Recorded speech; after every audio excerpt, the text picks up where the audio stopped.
This moron, this imbecile, got himself deleted because he went to try and fight Border Patrol agents and then pull a gun on them when he was getting the time parts handed to him. The excuses for this guy is ridiculous. People talking about a Second Amendment issue. Second Amendment, your intent was to go down there, start something, and pull your weapon and use it. Let's get to what's happening in Minnesota and Minneapolis with this shooting of this moron, of this imbecile who got himself deleted because he went to try and fight Border Patrol agents and then pull a gun on them when he was getting the time parts handed to him, like this here. Here is Alex. And again, we got more angles coming up. I just want you to see what's going on. Now, for him to be like leaning into the guy and all this and that shows aggression. So you're being aggressive. You know, these guys talking about, oh, I'm just an observer. Okay, you're observing, but you like leaning into my chest. You're being aggressive. You're fighting. You have a gun on you. Oh, lawful gun owner. Okay. Did you go down to that protest intending to use that on the officers? See, intent is very important because if you went down there with the intention to do that, then it's no surprise that you got into a fight because you wanted to fight anyway. And of course, in the fight, you reached for the gun, but you had been disarmed and then you got deleted. Now, the excuses for this guy is ridiculous. People talking about a Second Amendment issue.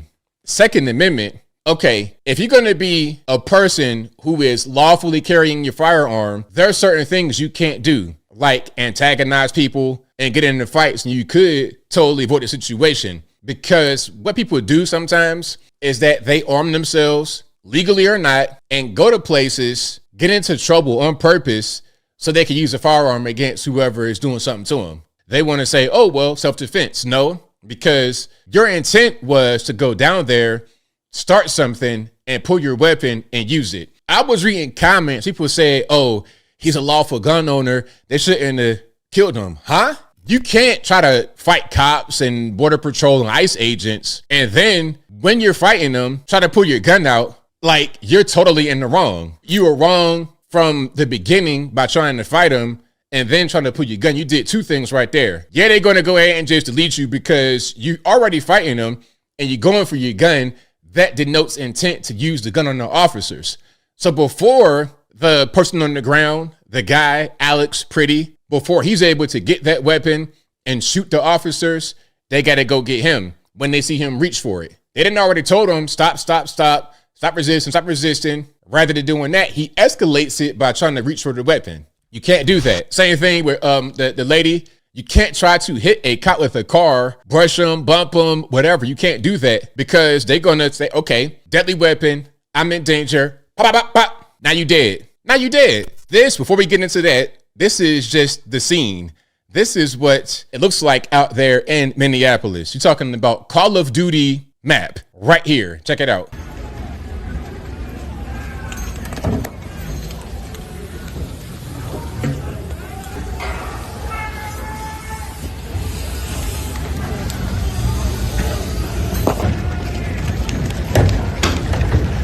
And you know what? The more I see it, it's more like The Division. If you ever played that, it's like The Division 2. It's kind of like that right now. I'm seeing video game server right here. All these people just outside in the daytime, just it's straight NPCs because it's like, what are y'all even doing? Y'all don't have anything to do with your lives, no jobs, no personal commitments, no nothing. You just kind of out here in the middle of the daytime. For what? For what purpose? I can only think that they're being paid and or we're dealing with NPCs, non-playable characters. People that are just out there just to be bodies out there to make it look more than what it is. Now, let's get straight to what's happening here. We got a lot of camera angles. We got the firearm, camera angles, everything.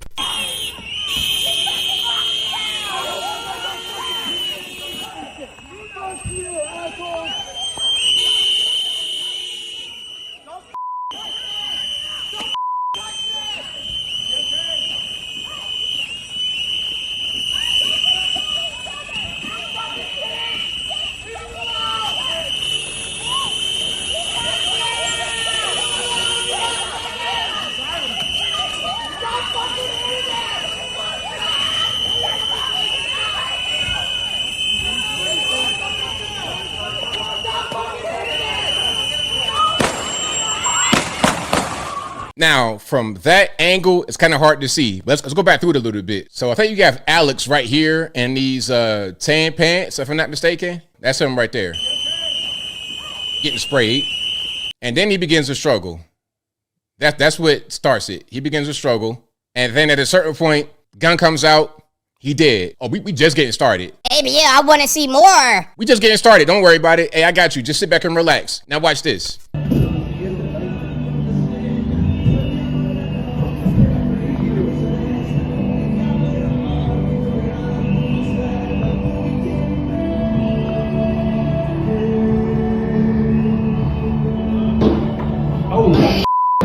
What the f***? They killed him? Let's go back. So look at the officer right there with the gray shirt or shirt jacket, whatever that is. Let's take a look at the guy right here in the gray.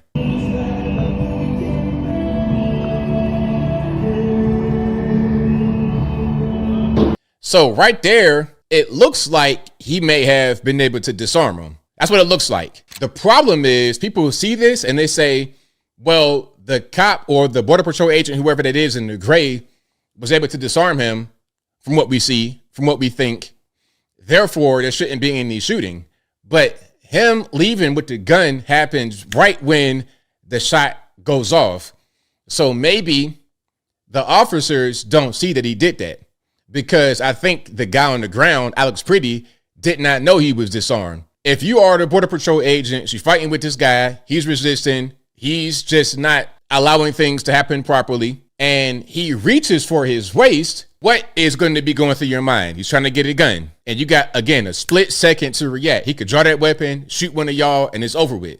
So if the guy did not know that he was disarmed, because it happened so quickly, how about the officers? If the guy himself didn't know he was disarmed, why would all the officers know? All they see is him reaching for his waist, and he was going for the gun. But let's keep on going. Before we get to the more angles, here is the weapon. Hey, you know what? I ain't gonna hold you. That's a beautiful weapon. I mean, clearly in the hands of somebody who shouldn't have had it, in my humble opinion. But definitely a beautiful weapon. From what I'm reading right here, you got a Sig Sauer P320, AXG combat, high capacity 9mm pistol with a threaded barrel, extended 20-21 round magazine, and a Sig Romeo optic, a setup costing $1,500 to $2,000 for a handgun. And he was a lawful gun owner, so he probably bought that from the store like that. But let's keep on going. We got more angles, and this is going to be a slow motion one. Now you can see him right there on the ground. Now this move to me looks like he's trying to reach behind him, reach on his waist, or reach for his back.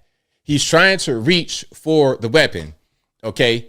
And again, we're playing this in slow motion, frame by frame. So imagine what the officers are seeing in real time. But you can see him on the ground right there. He appears to be trying to reach for his gun.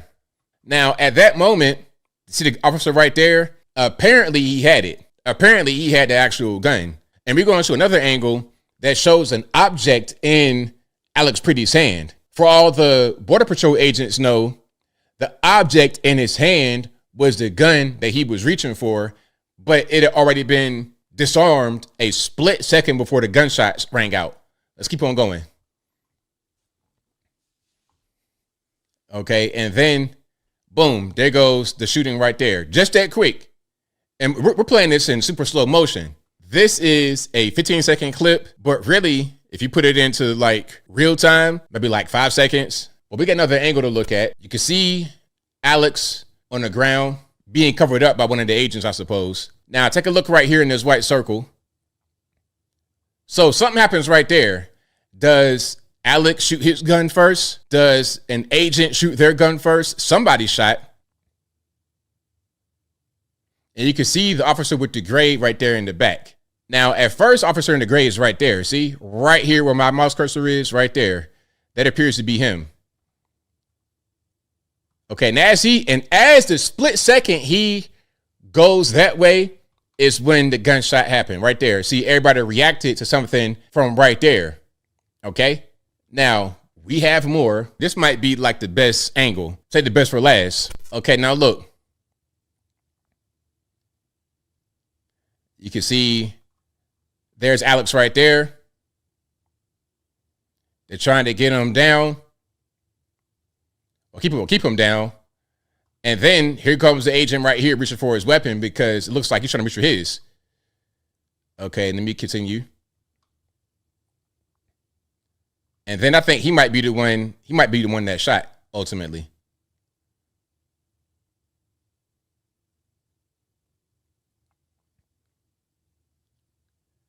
See, and then I think at that point he shot. But he was trying to reach for his weapon. And that's why everybody reacted like that, because they said gun, gun, gun. Everybody disperses. And right there, Mr. Gray, at that point, he's able to disarm him. After they spot the weapon, and I'm not sure if he disarmed him after the gun he had went off or if his gun ever went off. But it happened just like that. Right when the gun gets disarmed is when the other agent shot him, like simultaneously. So, you know what? The moral of the story is don't try to fight Border Patrol, ICE agents, police, anybody like that. Don't try to fight anybody on the street. Don't get into any kind of fights on the street. It doesn't really matter who it is, but especially Border Patrol, police, any kind of law enforcement, don't do it. And if you have a gun on you, you most certainly shouldn't do it, because that's part of your responsibility as a lawful gun owner. Somebody has a gun on them carrying it.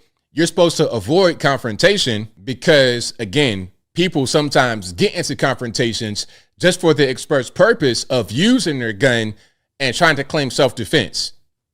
Because you think your purpose is righteous, you're going to go out there and do that. It's the intent. I mean, you could have a gun on you if you're a legal and lawful gun owner, but again, you must be a responsible gun owner. So, you know, RIP, whatever, but I mean, at a certain point, I don't like when people do dumb things that they know they shouldn't do, and then something bad happens, and I gotta feel bad for them. Why should I feel bad for them? If a guy pulls a gun on the cop and tries to shoot and he gets shot, why am I feeling bad for the guy who pulled the gun again? I don't understand. If a guy pulled a gun on you, what you gonna do? Wait to get shot and then shoot back? If a guy tried to kill you with his car, run you over with the car, what you gonna do? Get hit, get run over, get crunched, and then shoot the tires like you in the video game? We gotta live in reality here. We must live in reality.